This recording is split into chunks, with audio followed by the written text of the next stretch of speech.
All right, so the title of my talk today is Game Changers, and I heard a few people wondering, what am I going to talk about exactly? So what I'm going to talk about is looking at all the opportunities that are in sports that a lot of it centers around technology, but it's really business opportunities and ways you can have an impact. And with all the noise out there and trying to figure out where to get involved, my talk is going to focus on how do you pick what's really a game changer and how do you focus on those things. All right, so let me get started.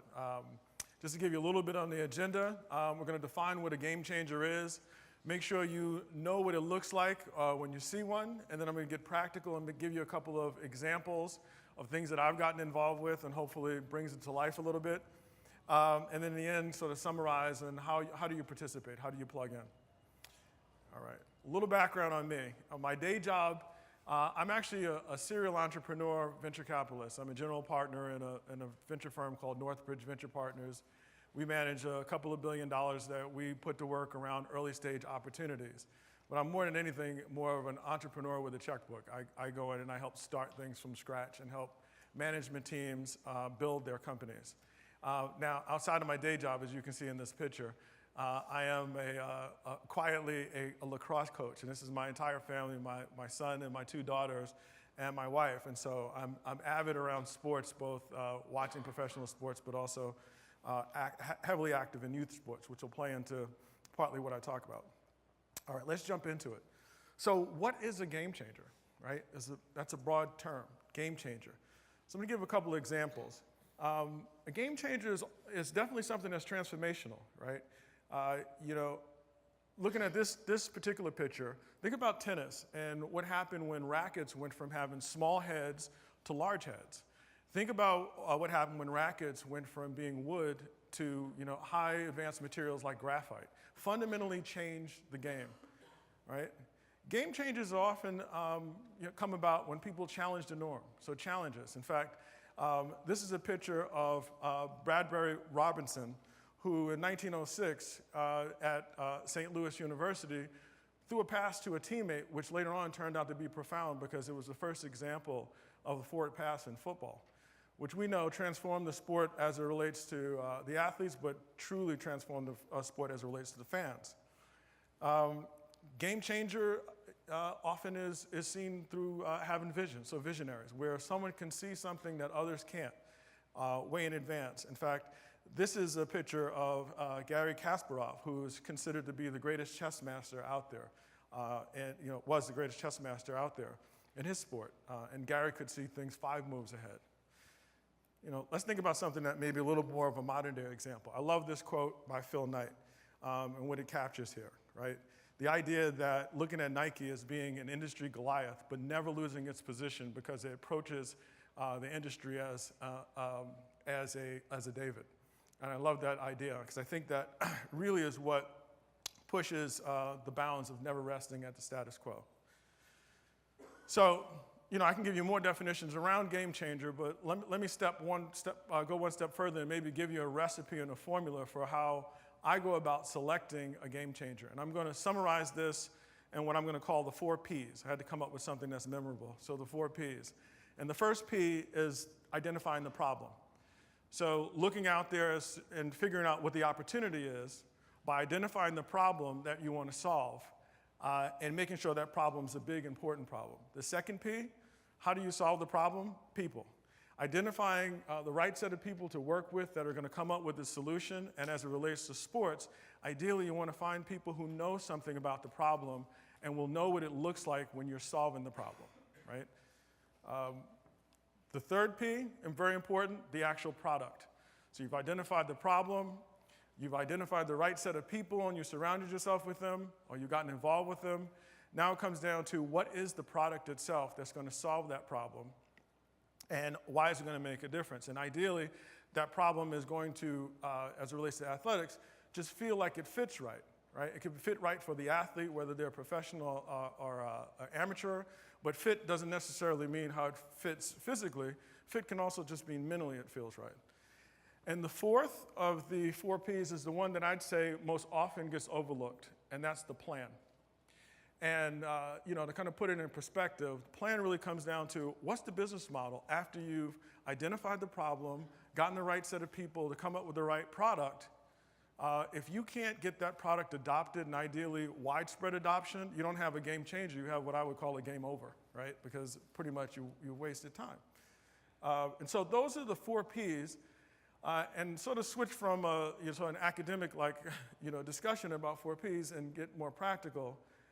Let me bring up an example, a real live example of a company called MC10 that several of you may have heard of, maybe some of you haven't heard of until today, but hopefully you'll remember it after I talk about it a bit here. So MC10, when we looked out, and a group of us got together looking at a problem set in sports, we came up with 2 questions that we thought were very, very important to have answers to. The first question we asked ourselves and a lot of athletes, what makes careers? And how can we simply have a very simple answer to that? And we came up with performance as one of the criteria that makes careers. The one that was the easiest to answer of the 2 questions, what kills careers? And when we polled most people, especially athletes and owners and people who are expert in the sport, they said injuries.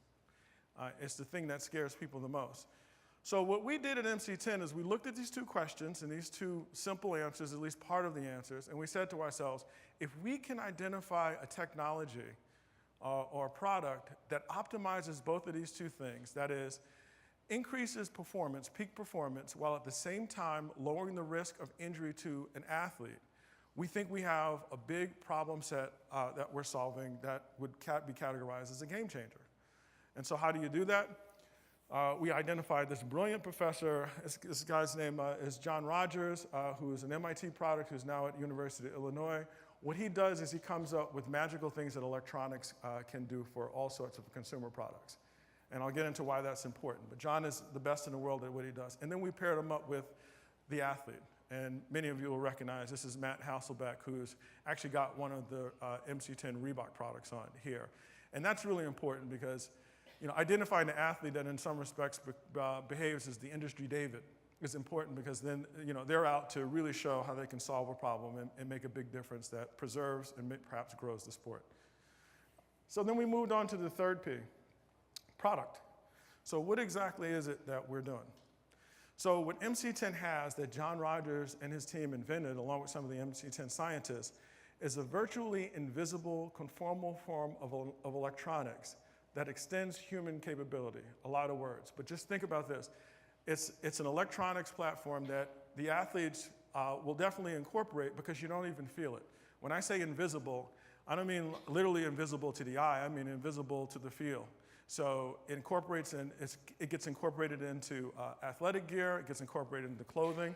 You'll see in a little bit it gets incorporated directly onto yourself, onto skin. And we figured that's a game-changing concept. And the plan, well, it's a little company. And we looked out and said, what does this remind us of? And for those who can remember the old Intel slogans, when Intel didn't even have a brand, they had a brilliant idea, and that was piggyback on the large brands in the industry and get your brand out there. And Intel did it so well that today their brand is larger than the brands of those large companies that they needed. And so that's what MC10 is doing as a business model. So if you will, an MC10 inside, alongside these large brands that are very recognizable. And what that allows you to do is actually outstrip your resources and have the ambition to do so because you're a little company. So that's the 4 Ps applied to our company, MC10. Let me give you some examples of where it gets applied. So this is a pretty graphic picture that several of you may have seen before, and this is an injury that's obvious, right? Someone breaks their leg and it looks discontorted. The child can look and see that this person is injured and you got to do something about it. But what about those injuries that you can't see? There's where the big opportunity comes in. So with concussions, 90% of them, we see it in the news all the time, so I won't spend a lot of time talking about it, but just stats-wise, it's unbelievable. 90% of concussions go undiagnosed, which leads to a second concussion, which leads to perhaps a third, which leads to a lot of problems. But at least at the professional athlete level, we've got all of these expert doctors and physicians and coaches and people on the sidelines who are trained to identify things. Now, In contrast, going back to my lacrosse picture of me being a coach, you got guys like me sitting on the sidelines with little kids this size, where I'd have to admit I'm not an expert. Still stopping. What do you see often? Oh my gosh.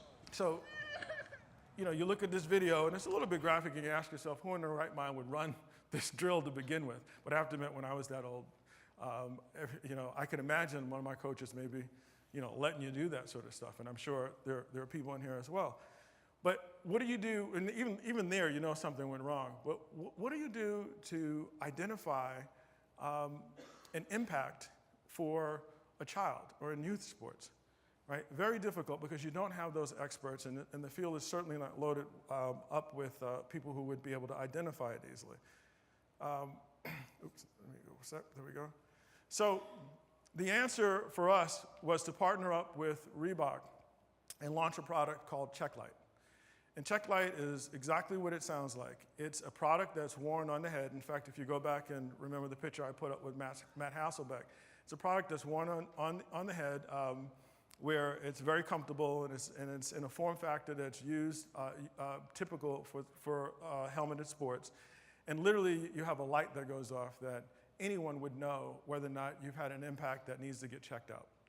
So these are the kind of things that could transform, and perhaps even you could argue help save youth sports in certain contact areas where parents are very reluctant now to have their kids go out. Let me move forward and talk a little bit about using technology for performance.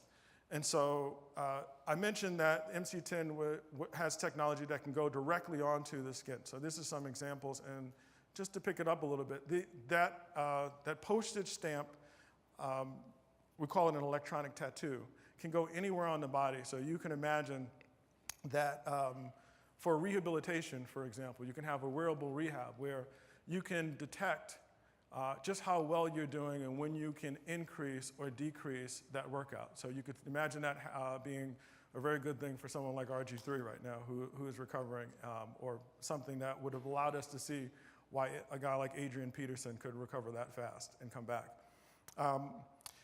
You can determine things like readiness. So imagine athletes in training, whether it's in training or actually on the field, being able to tell whether or not they've gotten themselves warmed up to a point where they're actually ready.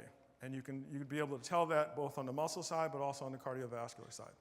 A common application would be hydration. So let me run a video real quick to show you exactly what I mean by that. This is an example of an MC10 product that's going to be shown directly on an athlete, and it's more focused around cycling than anything else. And we call this the hydration patch. So it's a breakthrough technology that can go anywhere on the skin. And just imagine being able to detect at any point in time what your hydration level is, and ultimately dialing in your profile. And so the athlete can, along lines of exercise, decide when to hydrate with what electrolyte, and determine when not, and determine when they're at risk for cramps or even something more severe by not monitoring this hydration.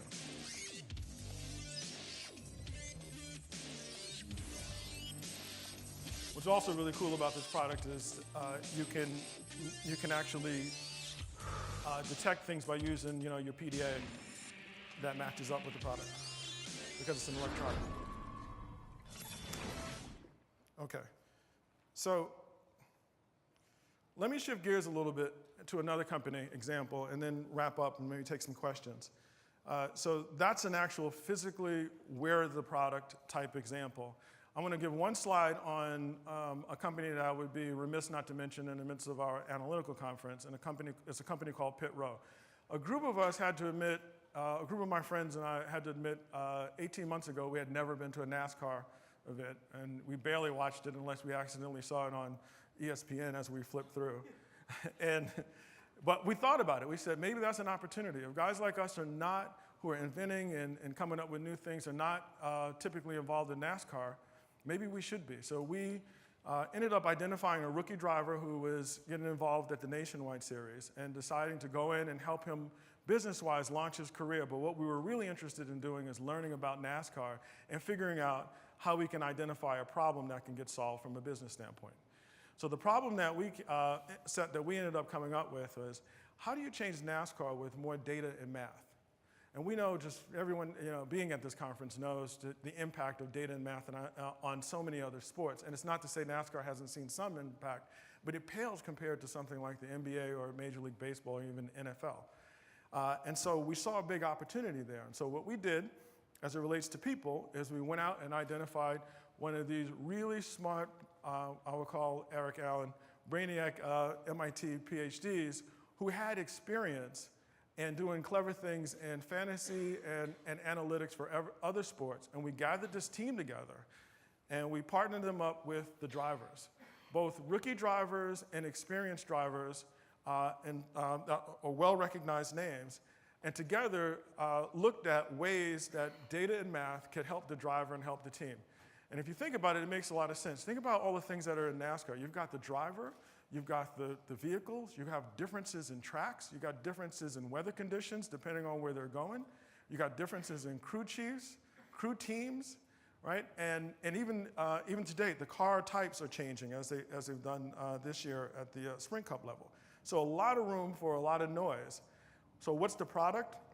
Well, the product is a set of algorithms that allow you to sift through all of that noise and pull out the things that the drivers and the crew chiefs think are the most important to give them an advantage.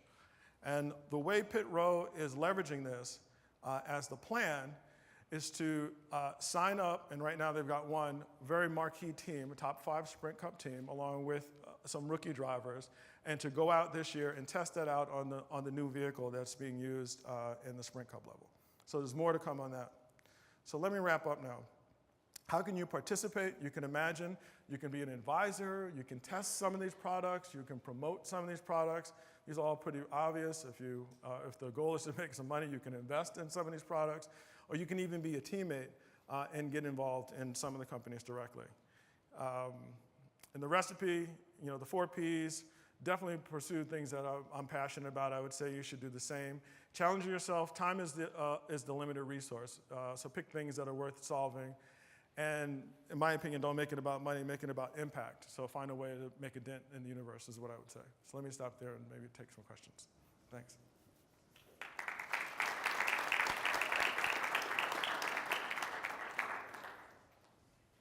Do we have any questions? I'll bring you the microphone if. No. Yep. You're noticing more money, especially in venture capital, go into things like Nike's accelerator program and just Silicon Valley, Silicon Beach, where I'm from, Los Angeles, going into sports. It seems like that was a niche, or that was an area where you have a lot of expertise. Are you seeing that niche erode, expand? How's that kind of affect your business as a VC? And then similarly, does it excite you as an entrepreneur, seeing more dollars and more energy going into sports?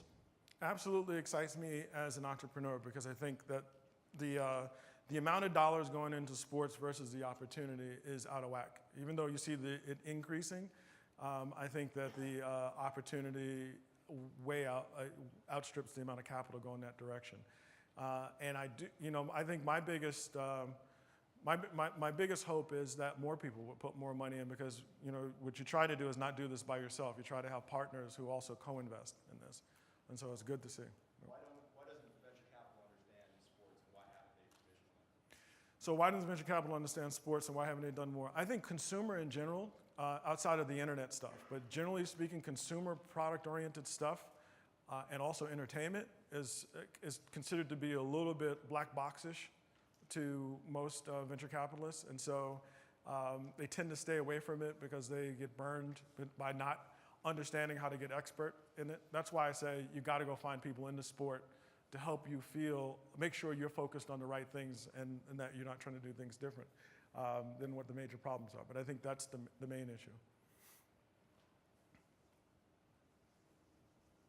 Any other questions? Carmichael, thank you so much for coming. My pleasure.